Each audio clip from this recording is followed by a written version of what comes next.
नमस्कार, आप देख रहे हैं न्यूज वॉच इंडिया में। हूं आपके साथ Devendra Singh. Team India England के बीच में लगातार वनडे सीरीज खेली जा रही है, लेकिन दूसरे वनडे में टीम इंडिया को करारी हार का सामना करना पड़ा है। दोनों टीमों के बीच सीरीज का आखिरी यानी कि निर्णायक मुकाबला रविवार को खेला जाना है, जिसके लिए पूरी टीम दोनों तरीके से तैयार है। यह मुकाबला मैनचेस्टर में खेला जाना है, लेकिन इस मैच के लिए जिस तरीके से टीम इंडिया को दूसरे मैच में हार का सामना करना पड़ा है, ये कयास लगाए जा रहे थे कि अगर दूसरा मैच टीम इंडिया जीत जाती है तो कहीं ना कहीं टीम इंडिया तीसरे मैच में बदलाव के साथ उतर सकती है। लेकिन टीम इंडिया जिस तरीके से दूसरे मैच में खेली है, करारी हार का उसे सामना करना पड़ा है, तो कहीं ना कहीं टीम इंडिया के सामने एक अपॉर्चुनिटी रहने वाली है और साथ ही एक चुनौती भी रहने वाली है कि आप किस तरीके से प्लेइंग 11 को डिसाइड करते हैं, आप कौन कौन से खिलाड़ियों को आप उसमें मौका देते हैं। रोहित शर्मा के ऊपर कहीं ना कहीं दबाव रहने वाला है, क्योंकि पहले मुकाबले में उन्होंने अच्छी बल्लेबाजी की थी। दूसरे मुकाबले की बात करें तो रोहित शर्मा जल्दी आउट होकर पवेलियन की ओर लौट गए थे, लेकिन कहीं दूसरी तरफ अगर हम बात करते हैं शिखर धवन की, तो काफी दिनों के बाद उनकी टीम में वापसी हुई थी, लेकिन वापसी होने के बाद भी दूसरे मैच में वो अच्छी तरीके से बल्लेबाजी नहीं कर पा रहे थे और जिसकी वजह से वो आउट हो गए। लेकिन सबसे बड़ी चिंता का विषय है विराट कोहली की फॉर्म। जिस तरीके से विराट कोहली लगातार बल्लेबाजी करते हैं, एक जमाना था या ये कहें कि एक साल था जब विराट कोहली लगातार अच्छी बल्लेबाजी किया करते थे, लेकिन करीब 2 से 2.5 साल की बात करते हैं तो विराट कोहली पूरी तरीके से फ्लॉप साबित हो रहे हैं, जिसकी वजह से टीम इंडिया को हार का सामना भी करना पड़ता है। कुछ ऐसा ही हुआ है दूसरे वनडे मुकाबले में, जब ओपनर्स पूरी तरीके से फ्लॉप साबित हो गए थे तो जिम्मेदारी विराट कोहली और सूर्य कुमार यादव के कंधों पर थी। लेकिन जिस तरीके से विराट कोहली आउट हुए हैं तो कहीं ना कहीं बेहद ही शर्मनाक रहने वाला है। हो सकता है विराट कोहली को तीसरे वनडे के लिए टीम इंडिया से बाहर भी किया जा सकता हो। तो आज इन्हीं सब को लेकर चर्चा करेंगे। हमारे साथ प्रदीप टंडन जी मौजूद हैं, जो कि क्रिकेट एक्सपर्ट हैं। सर, स्वागत है आपका न्यूज वॉच इंडिया पर। धन्यवाद सर, दूसरे मैच में टीम इंडिया को करारी हार का सामना करना पड़ा है। पहले मैच में इतना अच्छा खेले, दूसरे मैच में इतना खराब, क्या हुआ सर? हाँ, दूसरा मैच में हम लोग, मुझे लगता है कि देखिए, 246 रन का टारगेट कोई बड़ा टारगेट नहीं जी था। सर। आजकल के क्रिकेट में 5 रन का जो एवरेज था वो बहुत ज्यादा नहीं था। लेकिन मुझे ऐसा लगता है कि हमने जो शुरुआत करी अपनी बैटिंग की, वो बहुत ज्यादा दबाव में की।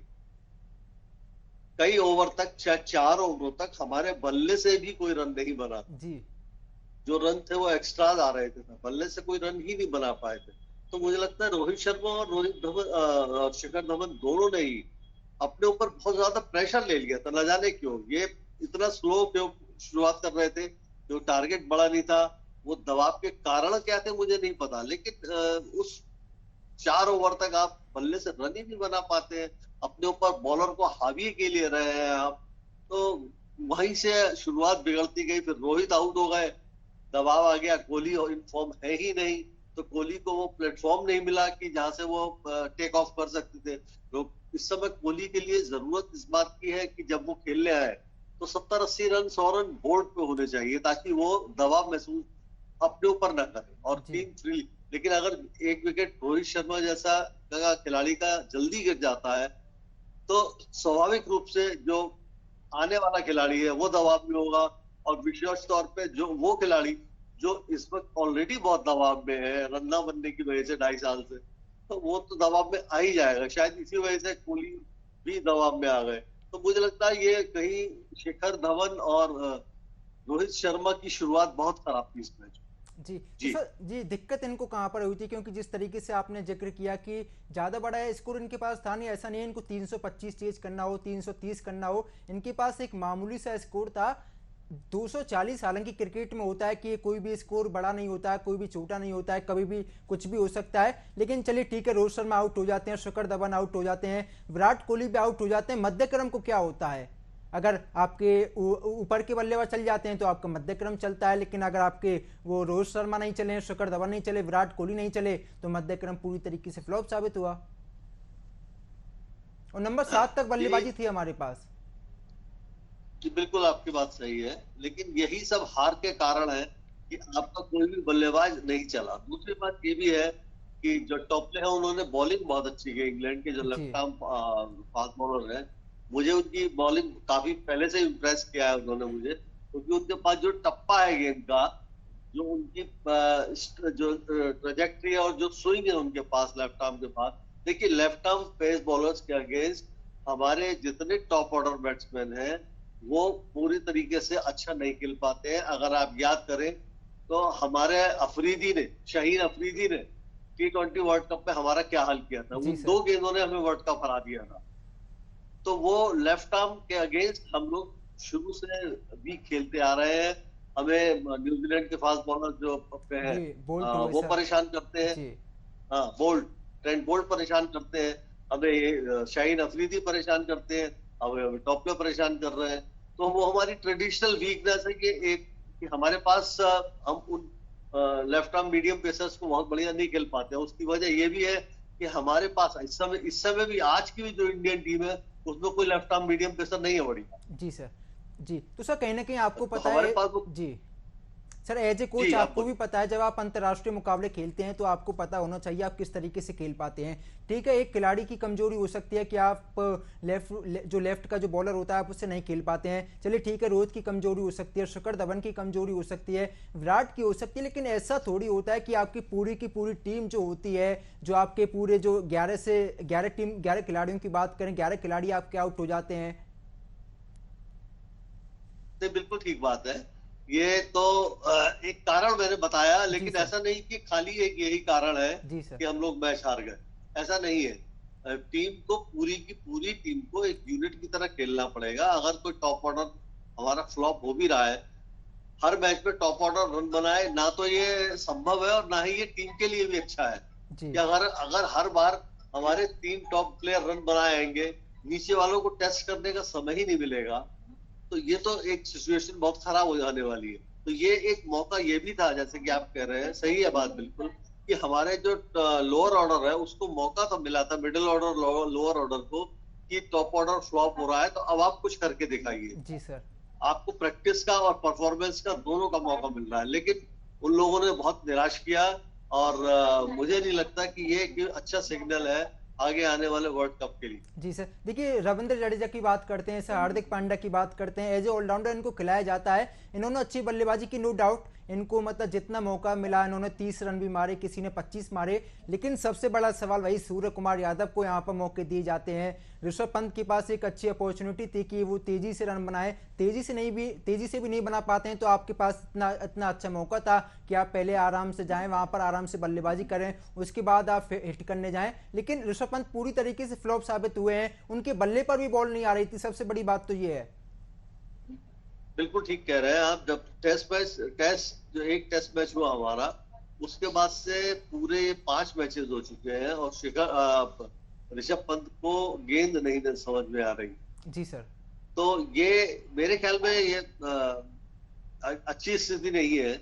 और मैं अगर कप्तान होऊंगा तो इस टीम में 2-3 चेंजेस मैं जरूर करूंगा, और उनमें एक चेंज चाहे ऋषभ पंत का भी होगा कि मैं ईशान किशन से कीपिंग कराऊं जी सर। और ईशान किशन को इस टीम में लेना चाहिए। जी सर। सर अब तो उससे जी बल्लेबाजी में भी थोड़ी अंतर आएगा। जी सर, आपको और हमें जी कीप सर, अभी आपको तीसरा वनडे जी भी खेलना है टीम इंडिया को, तो आपको क्या लगता है कौन कौन से खिलाड़ियों को बाहर किया जाना चाहिए? क्या आपको लगता है कि विराट कोहली को टीम इंडिया से बाहर किया जाना चाहिए? और साथ ही साथ पंत के ऊपर भी तलवार है, क्योंकि जिस तरीके से उन्होंने टेस्ट में अच्छी बल्लेबाजी की थी, नो डाउट अच्छे खिलाड़ी हैं, लेकिन आपके अच्छे खिलाड़ी की जिम्मेदारी होती है जब आपकी टीम दबाव में रहती है तो वो आपके लिए रन बनाए। ऐसा नहीं कि आपने एक मैच में रन बना दिया और आप 5 वनडे में फ्लॉप हो जाते हैं, आप रन नहीं बना पाते हैं, 0 पे आउट हो जाते हैं। और आउट भी कैसे होते हैं? चलिए ठीक है, आप यॉर्कर पे आउट होते हैं, बाउंसर पे आउट हो जाते हैं, अच्छी बात है, बॉल अच्छी होती है तो आप अपना विकेट दे देते हैं, और आप आउट कौन सी बॉल पे होने जा रहे हैं? सबसे बड़ी बात तो वही है सर। आपकी बात बिल्कुल सही है। और ऋषभ पंत की अगर आप पूरा कैरियर उठा के देखें तो परेशानी ये है कि वो 5, 6, 7, 8 इनिंग फ्लॉप होते हैं, लेकिन उसके बाद एक बहुत बढ़िया इनिंग खेल देते हैं, मैच विनिंग इनिंग खेल और फिर देते उनको हैं, टीम में और लिया फिर वो जाता है अपनी सर। टीम की जगह और फिर उनकी टीम में जी जगह सर। फिर पक्की हो जाती है। यही उनके शुरुआत से चलता चला आ रहा है। मैं भी उनका कोई बहुत बड़ा प्रशंसक नहीं हूँ, क्योंकि मैं ऐसे ही खिलाड़ी को पसंद करता हूँ जिसकी कंसिस्टेंसी हो। जी सर। हम जिसपे जुआ ना खेले। ये तो जुआ है, सफल हो सकता है, सफल नहीं भी हो सकता है। तो हमें इस तरीके के जुआ खेल नहीं चाहिए। हमें वो प्लेयर चाहिए जिसपे हम भरोसा कर सके कि हम ये प्लेयर जा रहा है, मुझे इस पे भरोसा है कि ये एक एंड संभाल के रखेगा। जी वो भरोसा अभी तक ऋषभ पंत ने कायम नहीं करा है। भले ही जो उनके चाहने वाले हैं, जो उनके टीम मैनेजमेंट बहुत उनकी तारीफ करता है, जितने कोचेस हैं वो उनके गुणगान गाए रहते हैं, लेकिन अगर आप एक आम भारतीय से पूछेंगे या एक आम क्रिकेट फैन से पूछेंगे, मुझ जैसे एक छोटे से कोच से पूछेंगे आप, तो ये बात मैं बार बार कहूंगा कि उनमें कंसिस्टेंसी की बहुत कमी है और हमें इस तरह की इनकंसिस्टेंट बैट्समैन बहुत परेशान करते हैं। आगे आने वाले समय में इस बात के लिए ध्यान रखा जाए कि उनमें ये भावना जगाई जाए कि भाई आपको लगातार इसलिए खिलाया जा रहा है कि आपको कंसिस्टेंसी दिखानी पड़ेगी। जी, तो सर कहीं ना कहीं उनको जिम्मेदारी समझनी चाहिए, क्योंकि अगर हम बात करते हैं महेंद्र सिंह धोनी की, जब MS धोनी ने अपना करियर स्टार्ट किया था, तेजी से वो भी मारते थे, तेजी से बल्लेबाजी किया करते थे, लेकिन आपकी टीम को जब जरूरत होती है तो आपको अपना धैर्य भी दिखाना होता है, आपको खेलना भी होता है कि आप 10 बॉल में 1 रन बनाएं और आप पूरी तरीके से आपका जो प्लानिंग रहती है आपको उसके अकॉर्डिंग चलना होता है, क्योंकि क्रिकेट की हम बात करते हैं, ऐसा नहीं है कि क्रिकेट को आप अपने हिसाब से चलाएं, एक पूरी प्लानिंग होती है, टीम का जो रोड मैप होता है, पूरी जो कोच होता है, पूरा जो कप्तान होता है वो आपको बताता है कि आपको किस तरीके से मैदान पर खेलना है, आपको पिच के अकॉर्डिंग आपको खेलना होता है। अगर पिच आपकी बॉलर के पक्ष में है तो आपको अपने धैर्य को दिखाना होगा, आपको अंतिम के ओवर में मारना होगा, ऐसा नहीं कि आप कहीं भी गए आप कोई भी शॉट खेलने चले जाते हैं और आप अपना विकेट आसानी से दे देते हैं। निश्चित रूप से, क्योंकि यह आपको अपनी इनिंग बिल्ड करना आना चाहिए। आपको परिस्थितियों के अनुसार, जो इस समय मैच के सर्कमस्टांसेस है उसके अनुसार खेलना आना चाहिए, आपको पिच के अनुसार खेलना आना चाहिए, आपको वातावरण के अनुसार खेलना आना चाहिए। यही एक जो इंटरनेशनल क्रिकेट तैयार होती है, आप लोकल क्रिकेट नहीं खेल रहे हो भाई, आप इंटरनेशनल क्रिकेट खेल रहे हो। जी सर। आपको हर परिस्थिति के लिए तैयार रहना पड़ेगा और आपको हर चैलेंज को स्वीकार करना पड़ेगा। टुल्लेबाजी नहीं चलती है भाई कि आप cricket batting is not all about कि आप बल्ले से गेंद मारते रहे खाली। बहुत बहुत कुशलता से रन बनाने पड़ते हैं, कभी आपको अपना शटर डाउन करना पड़ता है, बिल्कुल आपको शांत रहना पड़ता है, कभी आपको ये ध्यान रखना पड़ता है कि सिर्फ सिंगल से खेलना पड़ेगा। उसके बाद जब आप की समझ में आने लगता है सब कुछ अपने फेवर में, फिर आप चौके छक्के शुरू करते हैं। तो ऐसा नहीं है कि आप आते ही सब कुछ मारने लगते हैं और एक ही आपको यही दिखाई देता है कि आप मिड विकेट पे मार ले, बस आपको मिड विकेट दिखाई देता है, हर बॉलर को आप मिड विकेट पे खींचना चाहते हो। ये उनको जो भी कोचेस है, इतने बड़े बड़े कोचेस बैठे हुए हैं, इतने बड़े एनालिस्ट बैठे हुए हैं, मेरी समझ में नहीं आता कि कैसे ये लोग उनको समझाते नहीं है जाके कि भैया खाली मिड विकेट नहीं होता है, कवर भी है, पॉइंट भी है, मिड ऑफ भी है, स्क्वायर लेग भी है, सारी फील्ड खुली हुई है। एक ही जगह थोड़ी है कि मिड विकेट पे आप मारते रहोगे। जी सर। तो सर आपको क्या लगता है तीसरे वनडे में कौन कौन से खिलाड़ियों को बाहर किया जाना चाहिए और कौन कौन से खिलाड़ियों को टीम इंडिया में जगह देनी चाहिए? देखिए, एक तो ये निश्चित समझिए आपकी जो परफॉर्मेंस है उसके हिसाब से विराट कोहली को तो जगह नहीं मिलती है, लेकिन वही बात है कि आज हम उसकी वजह से हार रहे हैं, कल तक हम उसकी वजह से जीतते थे, और अगर कुछ मैच और हार जाए उसकी वजह से, वो ऐसा खिलाड़ी है कि फिर हमें वैसे ही जिताएगा जब वो फॉर्म में आएगा। तो कुछ मैचेस हमें सैक्रिफाइस भी अगर करने पड़ रहे हैं तो शायद ये हमारा एक इन्वेस्टमेंट है जो हम विराट कोहली पे कर रहे हैं, ताकि हमारे आगे जो हमारा जो इन्वेस्टमेंट है वो हमें अच्छे रिटर्न्स दे पाए। विराट कोहली के लिए तो मैं ये कहना चाहता हूं। और विराट कोहली कल लेकिन अपना फिर भी आखिरी मुकाबला भी खेलेंगे, क्योंकि इसके 1 महीने बाद उनको रेस्ट मिला 1 महीने का, और 1 महीने के बाद वो आपको दोबारा मैदान पर देखेंगे। हाँ, तो मुझे यही लगता है ना कि उनको इसलिए वो अभी बाहर नहीं करेंगे, और शायद एक चेंज मुझे लगता है कि इनको ईशान किशन को मेरे ख्याल में ऋषभ पंत की जगह में देखना चाहूंगा। जी सर, गेंदबाजी में आप कोई परिवर्तन देखना चाहेंगे? क्योंकि दूसरे मैच में गेंदबाजों ने अच्छा प्रदर्शन किया था, पहले मैच में भी अच्छा प्रदर्शन किया था, लेकिन तीसरे मुकाबले में क्या आपको लगता है किसी तेज गेंदबाज को मौका देना चाहिए? नहीं, गेंदबाजी तो हमारी हम लोग जब भी इस शो में बात कर रहे हैं, मैंने गेंदबाजों का तो हमेशा समर्थन किया है। बॉलिंग तो हमारी बहुत अच्छी हो रही है, और 246 रन भी अगर उन्होंने करे हैं तो ऐसे नहीं है कि जो बड़ा स्कोर बना लिया हो किसी ने। 246 बहुत मॉडरेट टोटल होता है, और हमारे बल्लेबाज ही फ्लॉप हुए हैं जिनकी वजह से हम हारे हैं। गेंदबाजी ने हमारे बिल्कुल सही परफॉर्म किया। जी सर। सर अगर हम कल के मुकाबले की बात करते हैं तो कहीं ना कहीं टीम इंडिया के पास एक अच्छी अपॉर्चुनिटी रहने वाली है, क्योंकि आखिरी मुकाबला रहने वाला है सीरीज को जीतने का। रोहित शर्मा के ऊपर कहीं ना कहीं दबाव बढ़ जाएगा, शिखर धवन के ऊपर प्रेशर रहने वाला है क्योंकि इसके बाद शिखर धवन को वेस्टइंडीज दौरे के लिए कप्तानी करनी है। शिखर धवन पे प्रेशर तो पड़ है, प्रेशर तो पूरी टीम पर है, क्योंकि हम जो है थर्ड मैच जो है डिसाइडिंग फैक्टर होने वाला है इसमें।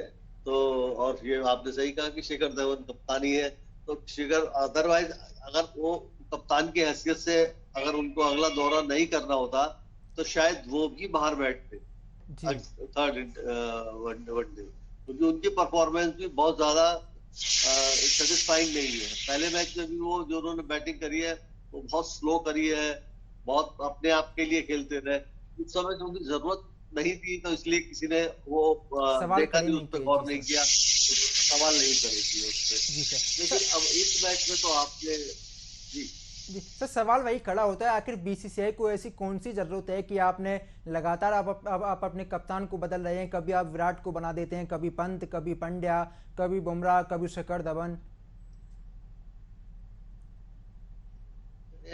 कई बार आपने ठीक कहा कि कोई मजबूरी नहीं है, कुछ नहीं है। कई बार ये दिखाई देता है कि जैसे हम लोग, हमारे पास कोई भी रोड मैप नहीं है जी सर। हमारे पास, हमारे लक्ष्य निर्धारित हमने नहीं कर पाए हैं। लक्ष्य भी निर्धारित अगर कर लिए हैं तो हम ये नहीं समझ पा रहे हैं कि उसके लिए रास्ता हमें कौन सा चुनना है, क्या क्या करना है।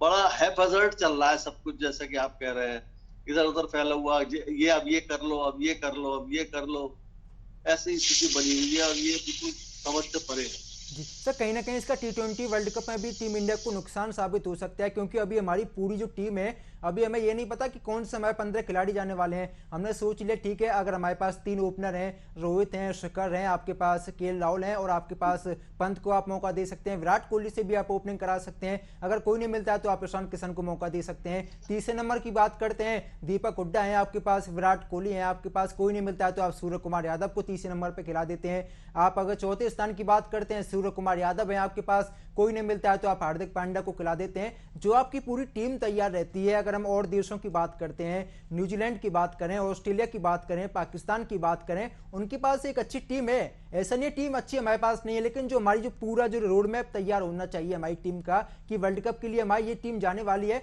आपको 2 से 3 चेंज करने होते हैं वर्ल्ड कप की टीम में। आप ऐसा नहीं कि आप जो पूरे ओपनर हैं आप उनको चेंज कर दें, आप स्पिन डिपार्टमेंट को चेंज कर दें, आप तेज बॉलर को चेंज कर दें, आप मध्य क्रम को चेंज कर दें। हाँ देखिए, जब हम ये तय कर लेते हैं कि ये हमारे 15 खिलाड़ी वर्ल्ड कप में खेलने वाले हैं या आगे वाले किसी भी टूर्नामेंट में खेलने वाले हैं, तो ये एक फायदा होता है कि सबको उनका उनका रोल समझा दिया जाता है कि आप अगर 3 डाउन खेलेंगे तो आपका रोल ये होने वाला है, आप 1 डाउन खेलेंगे तो आपका रोल ये होने वाला है, आपको ये रोल पूरा करना है। एज अ बॉलर अगर ऑलराउंडर आप खेल रहे हैं तो आप ये काम कर रहे हैं। यहाँ हमारी परेशानी अभी यही है कि क्योंकि खिलाड़ियों के अभी रोल पक्के नहीं हो पा रहे हैं, हम किसी को कहीं भी खिला दे रहे हैं, इसीलिए खिलाड़ी के सामने खुद ये स्पष्ट नहीं है कि वो किस जगह पर खेलेगा, उसका रोल क्या रहने वाला है। ये वास्तव में चीज हो सकता है वर्ल्ड कप में हमें परेशान कर। जी सर, अगर हम वेस्टइंडीज दौरे की बात करते हैं तो वहां पर संजू सैमसन को एक बार फिर से टीम इंडिया से बाहर किया गया है, तो आपको क्या लगता है, क्या संजू सैमसन ऋषभ पंत से अच्छे बल्लेबाज नहीं है? आईपीएल की बात करते हैं, लगातार उन्होंने अच्छी बल्लेबाजी की है, विकेट कीपर अच्छे हैं, फील्डर भी अच्छे हैं, लेकिन उसके बाद भी आप उनको टीम में मौका नहीं देते हैं। आप अगर उनसे कोई भी दौरा करा लेते हैं, आप उन्हें एक बार टीम इंडिया में मौका देते हैं, उसके बाद अगर वो अच्छा प्रदर्शन भी करते हैं तो आप उन्हें फिर भी टीम इंडिया से बाहर कर देते हैं। बीसीसीआई के या सिलेक्शन कमेटी के कुछ फैसले वास्तव में बहुत ही गलत होते हैं, बहुत ही ना समझ में आने वाले होते हैं, क्योंकि कई खिलाड़ियों के साथ इतना ज्यादा उनको चांसेस दिए जाते हैं और कुछ लोगों के साथ उनको लिए बिल्कुल विपरीत व्यवहार होता है कि उनको बहुत कम चांसेस दिए जाते हैं।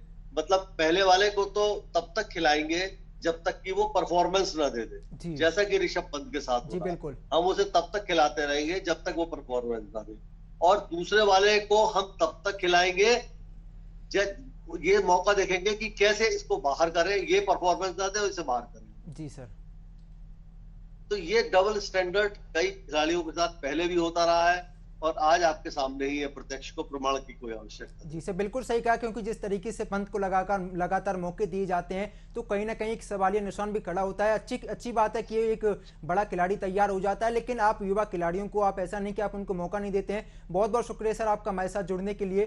तो कहीं ना कहीं लगातार सवाल तो खड़े किए जा रहे हैं, तीसरे वनडे पर सभी की निगाहें रहने वाली हैं कि आप किस तरीके से टीम का जो रोडमैप तैयार होता है, आप किस तरीके से मैदान पर उतरते हैं, किस तरीके से जो ओपनर्स हैं यानी कि रोहित शर्मा, शिखर धवन ओपनिंग करते हैं, विराट कोहली किस तरीके से खेल पाते हैं तीसरे वनडे में, ये देखने वाली बात होगी। और मेरे साथ फिलहाल इतने देश दुनिया की तमाम बड़ी खबरों के लिए आप देखते रहिए न्यूज़ वॉच इंडिया। नमस्कार।